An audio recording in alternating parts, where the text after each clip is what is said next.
to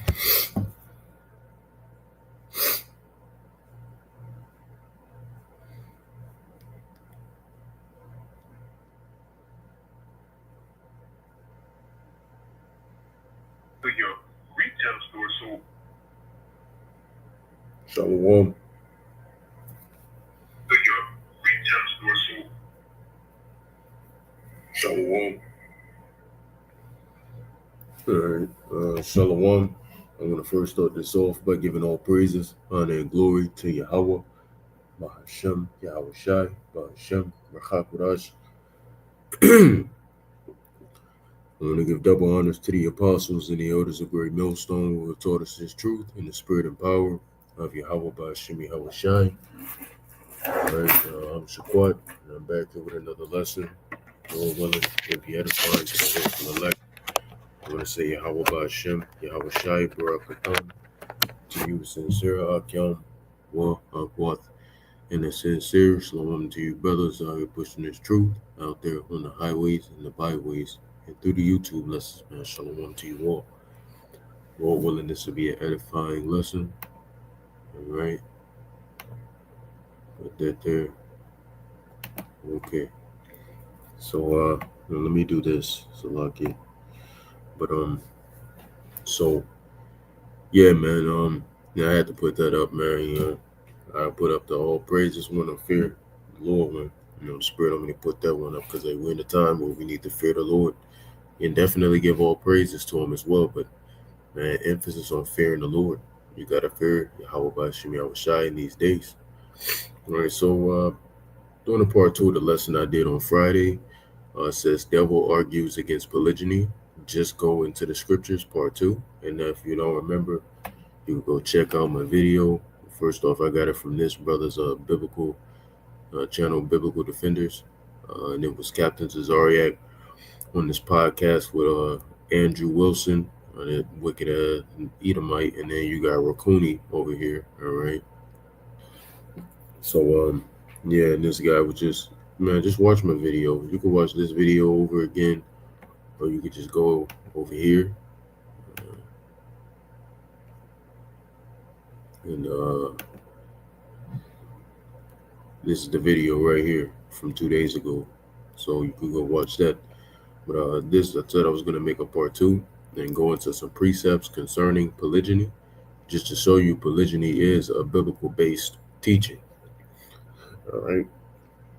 This is not something we just made up on the spot, so we could fulfill the lust of our flesh. This is something that the Heavenly Father blessed us men with the ability to have on earth, which is have multiple wives. There's nothing wrong with having multiple wives. Now, do I suggest a man have a lot of wives on this side? Absolutely not. The scriptures say, though all things are lawful, they are not always expedient. So it's not always good to do in a certain situation. And we'll have to do the work of the Lord. So focusing on 10 women, I mean, how wise is that in these days when we got to push our lessons and go to camp? Right? That's why the Lord's not going to start. He's going to start giving us a lot of women in Jacob's trouble, because we're not going to have to do the work at that point. It's going to be survival. So we'll be able to take on those women effectively. But in this time, I mean, really, how wise is that? Now, for brothers dealing with all these women, am I going to say something to him? Absolutely not. That's not my business. He's his own man. If he can handle that, he can handle that, right? But I wouldn't suggest it to nobody. Shit, I don't be suggesting to get one woman. And then even one woman is a hassle. So I'm going to go over here to this first precept I got pulled. So this is the book of 1 Kings, chapter 11, and verse 1. It says, Solomon turns to the Most High. So it says, but King Solomon loved many strange women. Now, these strange women, we're talking about his concubines, all right? It's not talking about his wives, but the concubines. So not the Israelite women, but the concubines, right? Which a concubine is a heathen woman, all right, who's made a wife, in a sense, but not a literal wife, because the only ones who can be made a wife are Israelite women. That's why Esau, he was really going off when he was marrying the Canaanite women and Ishmaelite women and all of that whatnot, because you weren't supposed to marry those of another nation. You can take them and have sex with them and reproduce with them, but you're not supposed to marry them, right? And we know sex is marriage. So on the technicality, you're married, but put them on a pedestal of an Israelite wife. You're not supposed to do that, right? So it basically, a concubine is a lesser wife, meaning a woman who's technically your wife from another nation. So she's on a lesser level than a Israelite woman would be, who is your wife. So it says, starting from the top, but King Solomon loved many strange women, right? Together with the daughter of Pharaoh. All right. So what does that mean? Talking about Egyptian, all right, Egyptian women, and women of the Moabites, which are known as today the Chinese, or the North and South Koreans, Ammonites, right, which are the so-called Japanese, Edomites, um, Zidonians, right, which this goes back to Hamites as well, right, and Hittites, okay, which I believe this goes back to either Elam or Ishmael. I could be wrong, but you get the point. He loved a lot of strange women. Of the nations concerning which Yahweh said unto the children of Israel, ye shall not go into them, neither shall they come in unto you, for surely they will turn away your heart after their powers. Solomon clave unto these in love. So he fell in love with these women. And you're supposed to be falling in love with no heathen woman, man. So he was going off on this, man. You could deal with them, but you shouldn't be falling in love with them, because then you're going to make them what? Your wife, right? And honestly, you shouldn't.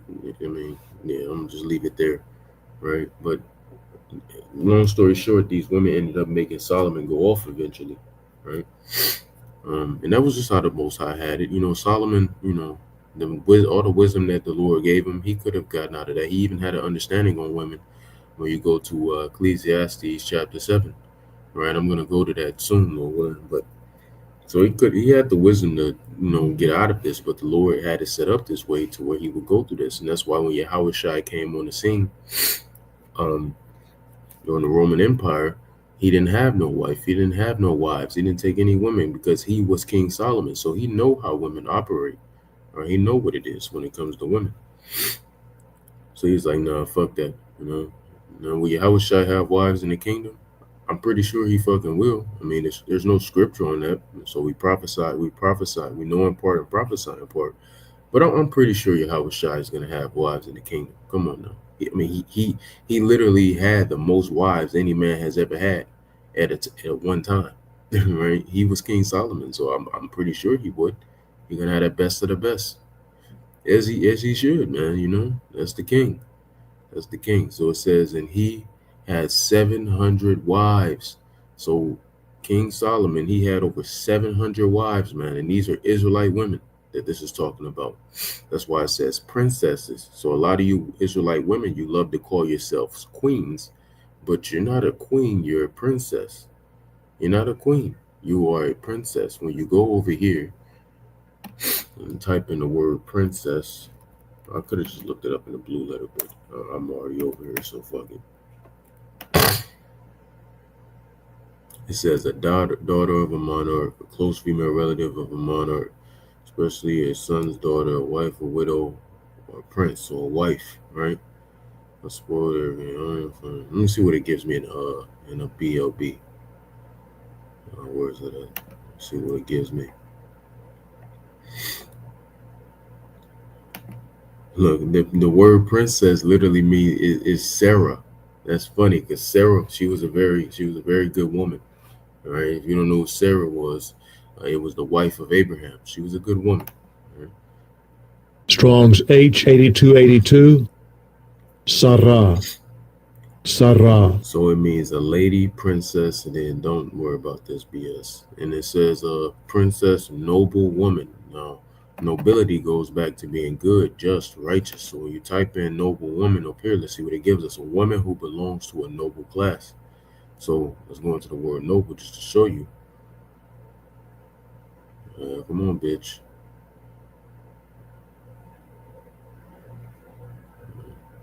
What? It just changed the definition on me. It says a woman who belongs by rank, title, and birth or aristocracy. Purist. Forgive me, just bear with me a moment. Excellent or superior quality. All right. Righteous, virtuous, good, honorable, honest, upright. See? So when you go back over here, it says a noble woman is a female member of nobility. Historically, while some women ennobled in their own right, many noble women held their status through birth and marriage. Right? Birth and marriage. Right? Because that's your duty to do. You're here to give birth and you're here to be married to your husband and do right by him. Right? That's why when you go to Isaiah 4:1, which we're going to get, women just wanted to cleave unto a man. They're going to want to cleave unto a man of the Lord in that day, just so we could take away their shame. Lord willing, we be at that number, okay? Because they've been out here popping their pussy or whatever, not having a man. They ain't got no man. It's a shameful thing for a woman to not have a man, right? Yeah, funny business going on out there. Just bear with me a moment.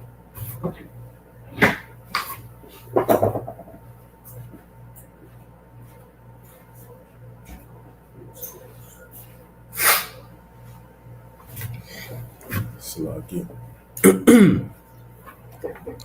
So there you have it. So let's go back to the script. Oh, one more thing I want to look up, right?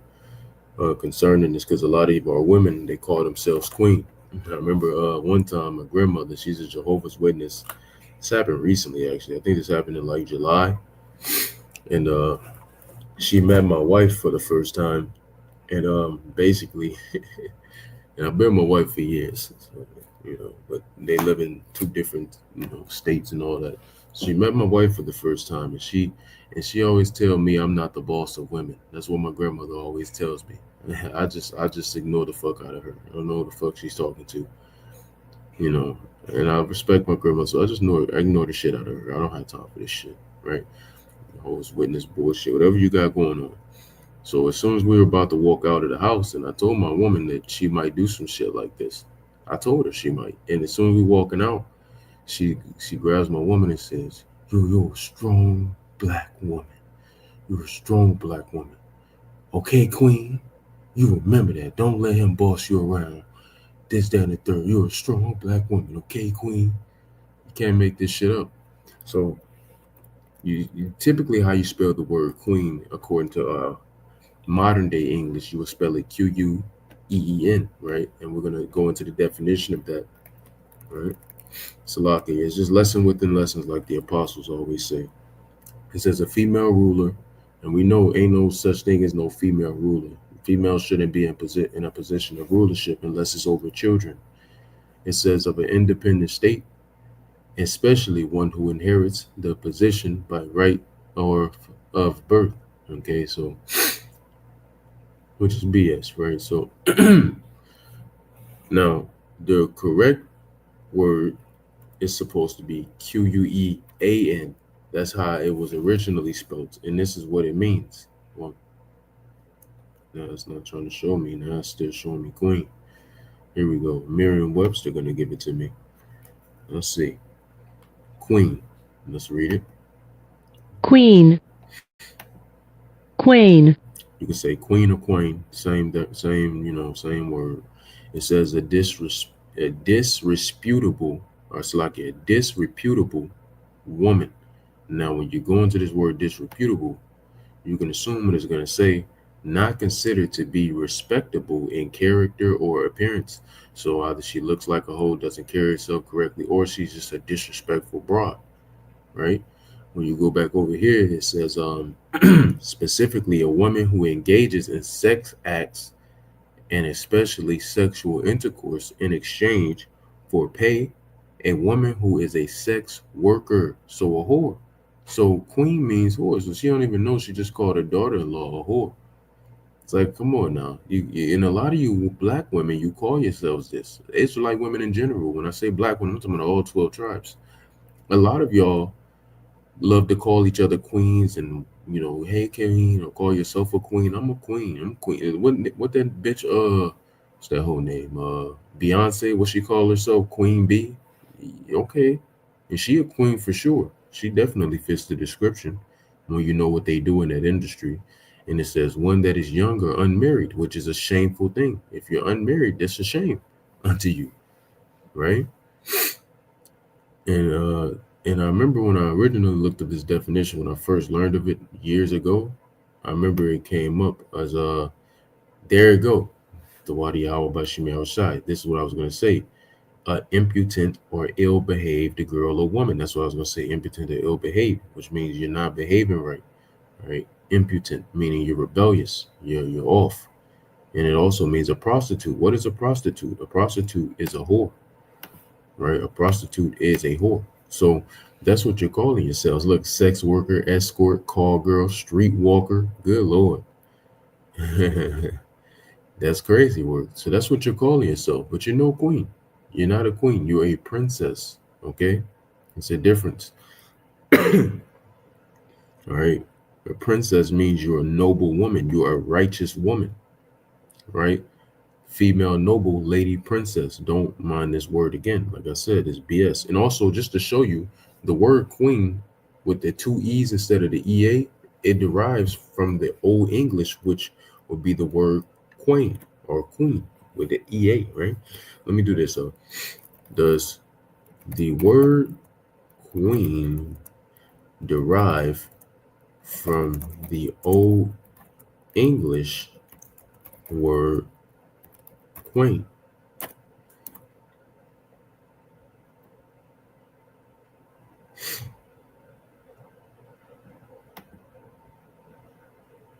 Oh, they're gonna lie now. Oh, Esau, you a funny bitch. Okay, because when I looked this up like months ago, earlier this year, it did say it derived from the Old English queen. So why you lying now, bitch? Let me see this. Does the word queen mean the same? Oh no, let me see. Come from the word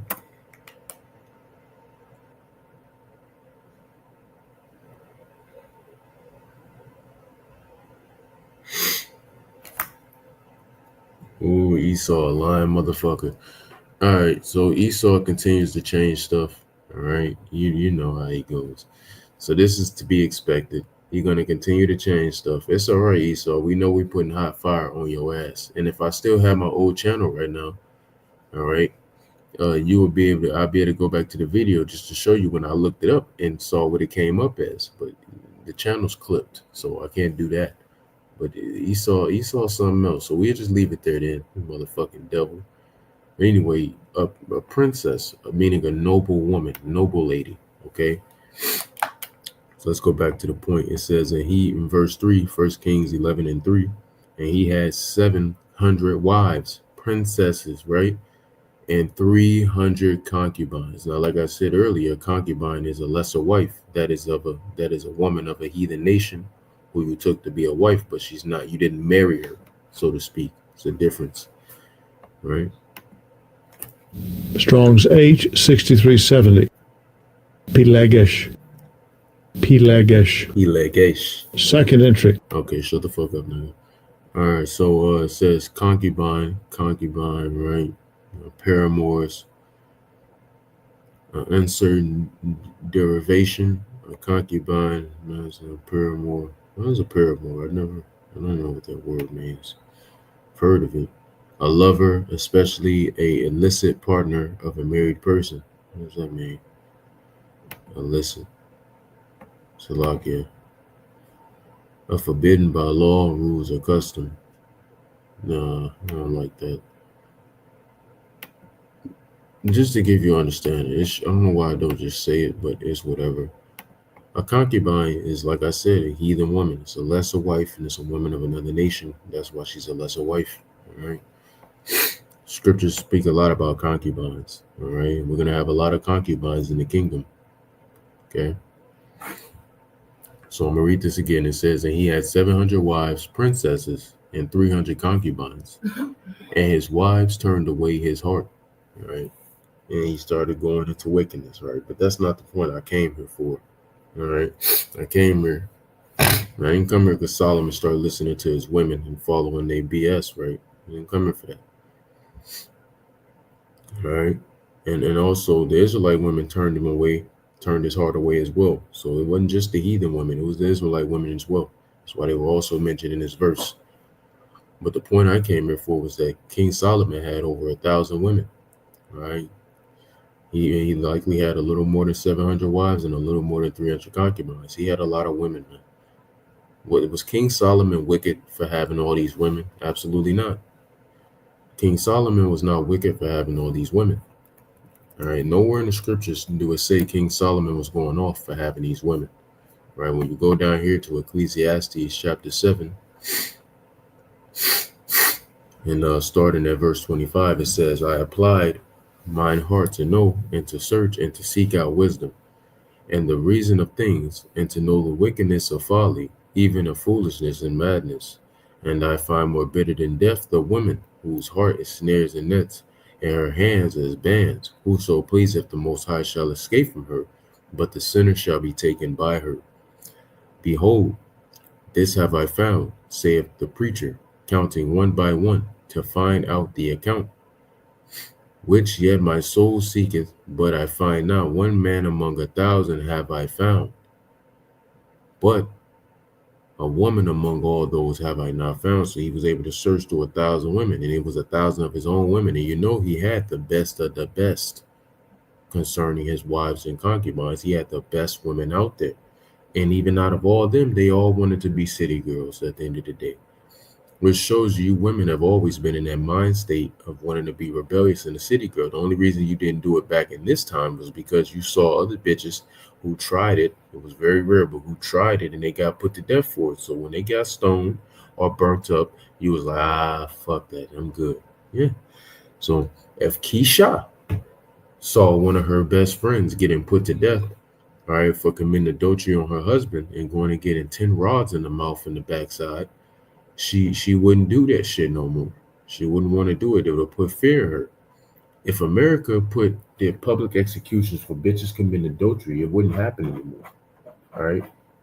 But there is no more fear. All right. America doesn't have, Esau took fear away from everyone. All right. Now he has it to where people fear him and his system instead of fearing the Lord. But that time is coming back, because starting with our big brother Yahweh Shai, we're going to establish fear of Yahweh Ba'Shem Yahushai back upon earth. Okay, but the point I wanted to make here was that King Solomon, he had a lot of women that he was able to search through, and that shows he had multiple wives. So I want to go into the scripture here. It says, David took wives. And there's many scriptures that go into David having wives, man. All right, a lot of wives, but I'm gonna read these three, because it's even more than three. All right, I'm gonna just read these three. In 1 Samuel 25 and 43, David also took Ahinoam of Jezreel, and they were also both of them his wives. All right, because the verse above that, well, I might as well click on this and I could just back arrow. All right, let me see. David marries Abigail. It says, and when David, and note to self, David already had a wife before this, by the way. He already was married. Remember, he got married with Saul's daughter. So he was already married before this, by the way. So it says, heard that Nabal was dead. All right. Now, this was one of those rare occasions, or one of those occasions where where a man marries a woman who already been married before. But David was not in the wrong this time. It wasn't like when he committed straight up adultery and committed murder, right? It wasn't like that, with what's that bitch's name? When David committed adultery. I forgot the whole name, but you know what I'm talking about. That because that was Solomon's mother, all right? But anyway, this woman, one of the women, I think it was Abigail, right, that he took, she was married to a man named Nabal. Now, Nabal was a wicked ass nigga, and the Lord ended up putting him to death. And through his death, David was allowed to take what was his wife, because he was now dead. That's what the law goes into. A woman can remarry if her husband is dead. All right. But it says that when David heard that Nabal was dead, he said, "Blessed be Yahweh, that hath pleaded the cause of my reproach from the hand of Nabal, and hath kept his servant from evil, for the Yahweh hath returned the wickedness of Nabal upon his own head. So you reap what you sow at the end of the day. And David sent and communed with Abigail to take her to him to wife. And a lot, you see it when you go into Isaiah 4:1, 7 women to 1 man. A lot of men are going to be put to death in that day, so we can take these women in righteousness. All right, their husbands that they did have, they're going to be put to death somehow in Jacob's trouble or beforehand, whatever, so we could take them and it could be done correctly. All right. So you're going to have a lot of this going on in Jacob's trouble. The Lord put wicked ass niggas to death so we could get their women. All right, and have them and give them a hedge of protection, doing it the right way. Right. And it says, and David sent and communed with Abigail, who was his wife. That was Nabal's wife, to take her to him to wife. So he wifed the man's wife. So now he officially is in polygyny. Was David wicked for this? No. It says, and when the servants of David will come to Abigail to Carmel, they spake unto her, saying, David sent us unto thee to take thee to him a wife, or to wife. And she arose and bowed herself on her face to the earth and said, Behold, let thine handmaid be a servant to wash the feet of the servants of my Lord. And Abigail hasted and arose and rode upon an ass with 5 damsels of hers that went after her. All right, damsels meaning women. Okay, so she brought 5 other women. And it says that she went after the messengers of David and became his wife. David also took Ahinoam of Jezreel, so he took another woman, and they were also both of them his wives. All right, but Saul had given Michal, his daughter, David's wife, so now it's going into 3 wives that David had. Remember, this is the Saul's daughter that I mentioned he was already married to prior to marrying Abigail, and so on and so forth. To Phaltai, or Paltai, however you say that word, the son of Laish, which was of Galim. All right, so was David going off of this? I don't see any other scripture going into David going off of this. Let's go to the next chapter. What does the next chapter start off with? David again spares Saul. So it is not going to get into David being wrong. So what the hell is this? Let's go show the nigga face. It's the case then. What's fucking wrong with this bitch? What's wrong with this damn devil? Because it was David in sin. Last time I checked, he was one of the most righteous men to ever step foot on the earth. Was he in sin for that? And the Lord loved David so much that when he committed adultery and murder, he had mercy on him. And he was like, man, why didn't you just say you wanted more women or something, you know? Like, this dude here, man, what are you talking about? Nothing wrong with polygyny, bitch. Let's go back to the other scriptures that was up here. It says in 2 Samuel 5:13, and David took him more concubines and wives out of Jerusalem, so heathen women and Israelite women, after he was come from Hebron, and there was yet sons and daughters born to David. That's what you got to say about that. Let's read this one. 1 Chronicles 14:3. And David took more wives at Jerusalem, and David begat more sons and daughters. All right, so what do you have to say about this? Was David in sin? No. When you go to 1 Samuel, let's go into Samuel's father. Was Samuel's father wicked for this? The answer to this question is no. It's no. Start at verse 1, 1 Samuel 1:1. Now there was a certain man of Ramathaim Zophim of Mount Ephraim, and his name was Elkanah, the son of Jehoram, the son of Elihu, the son of Tohu, the son of Zuph, an Ephratite. All right. So this was going into Samuel, the prophet's father, and he had 2 wives. The name of one was Hannah, and the name of the other Peninnah, however you want to say it. And Peninnah had children, but Hannah had no children. And Hannah was the mother of Samuel. And eventually, when you read down, she prayed that the Lord will open up her womb, and eventually he did. She talked to the high priest and all that whatnot, the high priest Eli. And it goes into all of that when you get down in this chapter. But the point is, Samuel's father had 2 wives. Was Samuel's father in transgression for having 2 wives? No, he was not. Matter of fact, how the hell did the 12 tribes get here? Well, let's go on down to Genesis. Let's go to the book of Genesis, chapter 29. How did the 12 tribes come to be? All right. Just try to jump around because I don't want to read all of this, but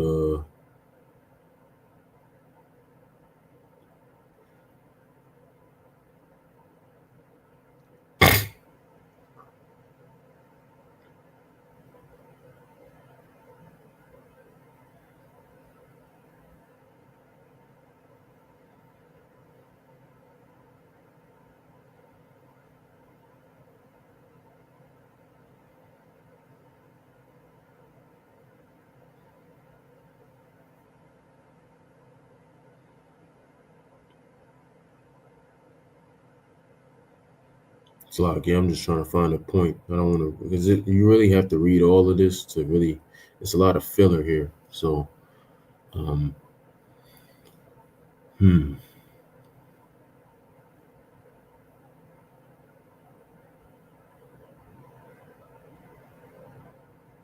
So I don't really want to read all of this, right? Okay. So I'm gonna start right.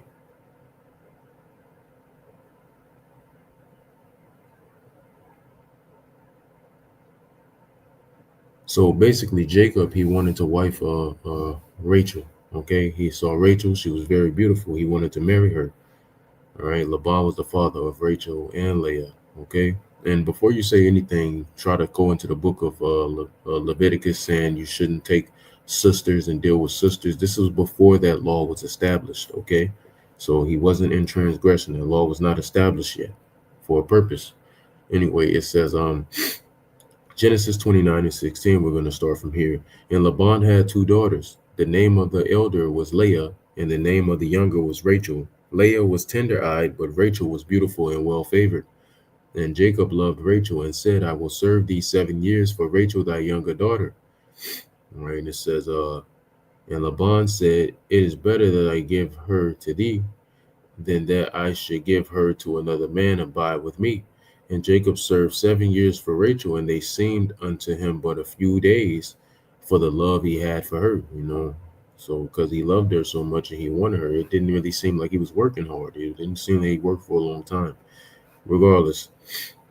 And Jacob said unto Laban, give me my wife, for my days are fulfilled, that I may go in unto her. And Laban gathered, and that's why it says Laban's treachery. He is snake ass nigga for this. But that's how the Lord had it set up, all right, on purpose. And it says, and Laban gathered together all the men of the place and made a feast. And it says, and it came to pass in the evening that he took Leah his daughter and brought her to him, and he went in unto her. So he beguiled Jacob, and Jacob basically had sex with Leah instead of Rachel, like he thought he would. Because technically you're supposed to take the oldest daughter first. You're supposed to take the eldest daughter first, not the youngest. So technically that's how Laban was technically doing the correct thing, but the way he went about it was fucked up. Okay. But it says, and Laban gave unto his daughter Leah Zilpah his maid for an handmaid. So Zilpah was a concubine, because Jacob eventually went in unto her, right? So Zilpah was Leah's concubine, and when you read further down, you're going to realize that Laban gave Rachel a concubine, a handmaid too, which would be I don't know why I keep saying David, but Jacob's concubine as well. All right, her name is Bilhah, and it says, and it came to pass that in the evening, behold, it was Leah, and he said to Laban, what is this that thou hast done unto me? Then I'll serve you. You get the point. I want to jump down. Like I said, it's a lot of filler. So he had to serve another 7 years to get Rachel, right? After getting beguiled. And he did it. And then it says in Laban, right? I'm going to start here. And Jacob did so and fulfilled her week. And he gave him Rachel, his daughter, to wife also. And then it says, and Laban gave to Rachel, his daughter, Bilhah, his handmaid, to be her maid, right? And then it says, and he went in unto Rachel, and he loved also Rachel more than Leah, and served with him yet 7 other years. So then it says, and when the Lord saw that Leah was hated, he opened her womb, but Rachel was barren.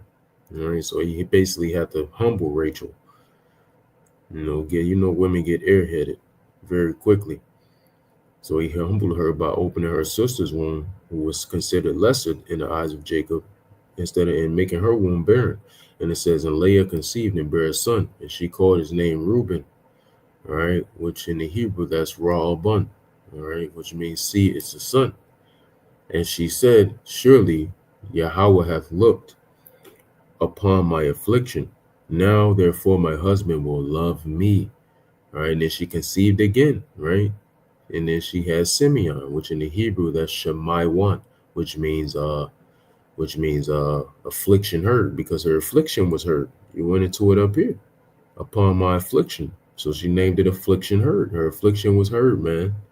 All right, she wasn't getting the loving that she wanted, all right, that she felt she deserved, and the Lord helped her out. All right, these are the so-called Dominicans, all right, and Reuben is the so-called Seminole Indians. And it says, then she conceived even again, right? And I'm just giving you summaries of this. And then she had Levi. Levi means lawyer. It's lawyer in the Hebrew, and it means joined to me. So she goes into this and says, see, now my husband's going to be joined to me. And then she even had a fourth one in a row, which was Judah, which in the Hebrew is Yahweh, which means Yahweh thanks. All right, Yahweh praise. Okay, you see that right there. So there you have it. And then when you go to the 30th chapter, right, and I want you to read this on your own, because I'm not reading this verse for verse right about now, right? Because I want to get into something else. But it says, but then Rachel had no children, and she got mad at Jacob, and Jacob was like, fuck you mad at me for, basically, you need to go talk to the Lord. I don't control that. And then she gave Bilhah, her maid, to Jacob, right? Now here's when we get into this polygyny, right? So it says, and she said in verse 3, Genesis 30:3, and she said, behold, my maid Bilhah, go in unto her, and she shall bear upon my knees, but I may also have children by her. And she gave him Bilhah, her handmaid, to wife, and Jacob went in unto her. And Bilhah conceived and bare Jacob a son. All right, now was Jacob in the transgression? I don't even have to go through the rest. But was Jacob in the transgression for now having sex with another woman?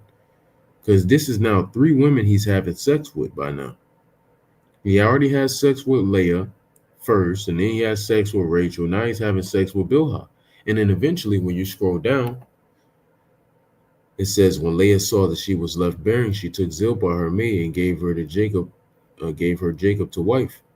And Zilpah, Leah's maid, bare Jacob a son. So even after that, so now Jacob he's popping 4 women at this point.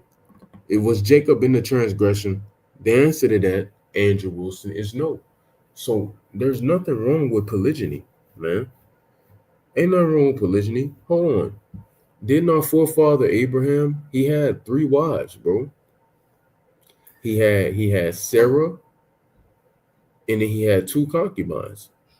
Right? He had Sarah, and then he had who was Sarah's maid? What was her name? I think it started with an H. Hagar. And he had Hagar, and then he had that one woman that speaks about when you go to First Chronicles. I'm going to go there and show you one that a lot of Israelites, a lot of people don't really know about this woman. Because Abraham, he had a good amount of sons. He had a decent amount of sons, right? So it says, now the sons in First Chronicles 1:32, now the sons of Keturah, Abraham's concubine, she bears Zimran, and then it goes into all the names, right? So Abraham had 3 women. Was Abraham in the transgression? The answer to that question is no. He was not in the transgression. He wasn't. And let me see if I can find something here. Just bear with me a moment. Let me see. Let's go into more about polygyny, because this guy clearly doesn't know what the hell he's talking about. Here goes another one. When you go to First Chronicles, I got it pulled up here.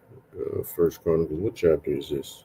4. First Chronicles chapter 4. Yeah, it's going over a few. Verse 5. All right, First Chronicles chapter 4 and verse 5, it says, "And Ashur, the father of Tekoa, had 2 wives, Hela and Naara, or Nara." Was Ashur in sin for that? Was he in transgression for having 2 wives? The answer to that question is no, he was not. Let me find you another one. I'm sure I can find a few more just concerning this matter, right? It's a very dumb argument at this point. All right, having multiple women, it's like, you're shooting a dead horse in a sense, right? Let me see.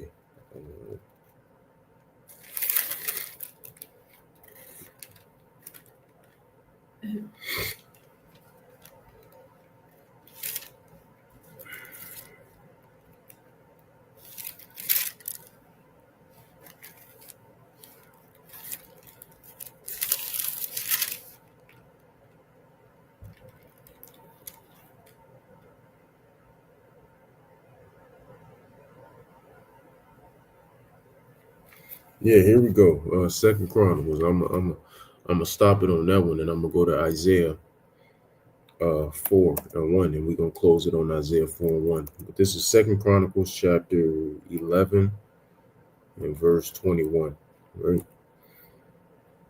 So look at this, man.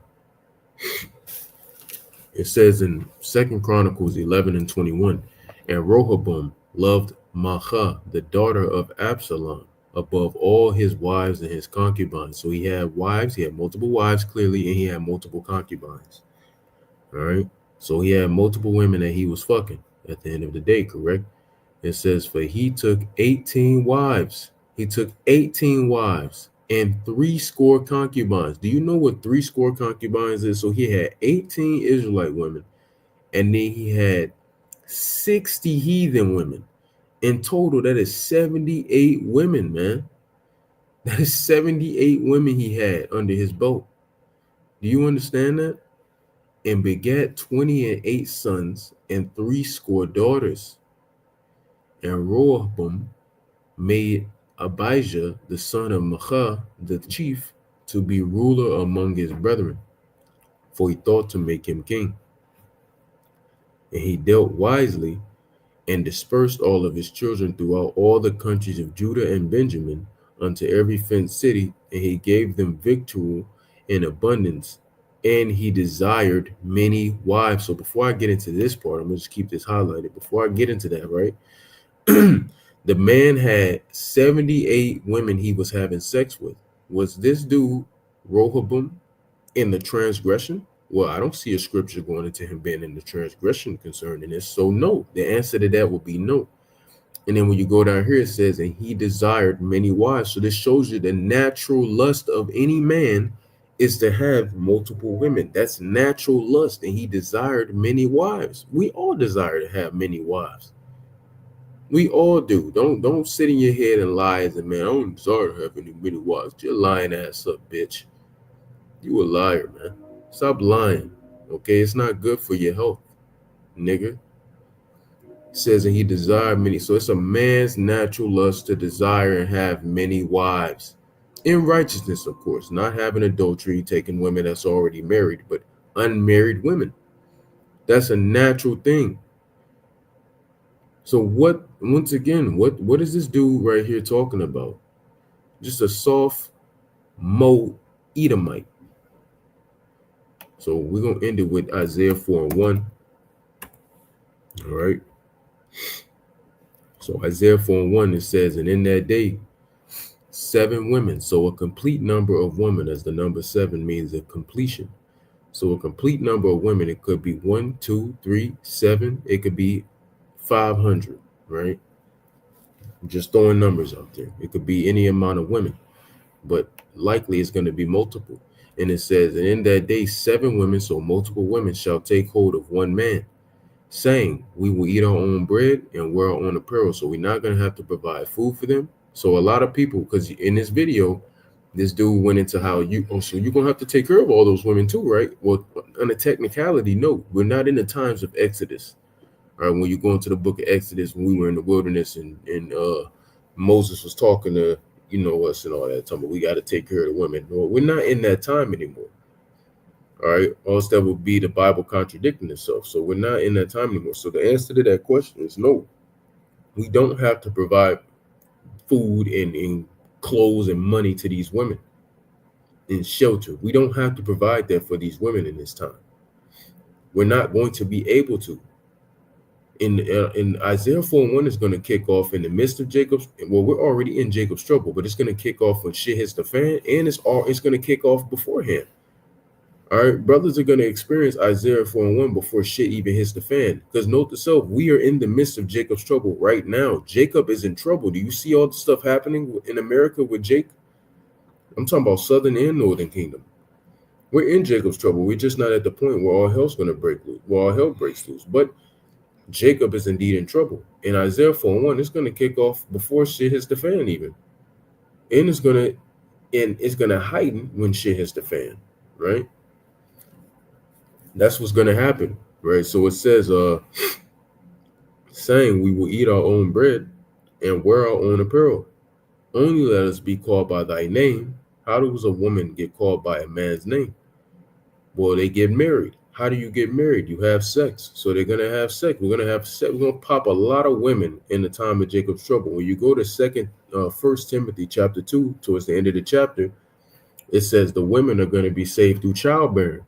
So a lot of these women are going to be pregnant on these chariots. When they get on the chariots, they're going to be there's going to be a lot of pregnant women. We're going to be impregnating a lot of women in the time of Jacob's trouble, because that's how they're going to get saved. Now, doesn't that mean if a woman doesn't get impregnated in that day, she's not going to get saved? No, it's more symbolic, but it's still literal in a sense, because we're going to pop a lot of women.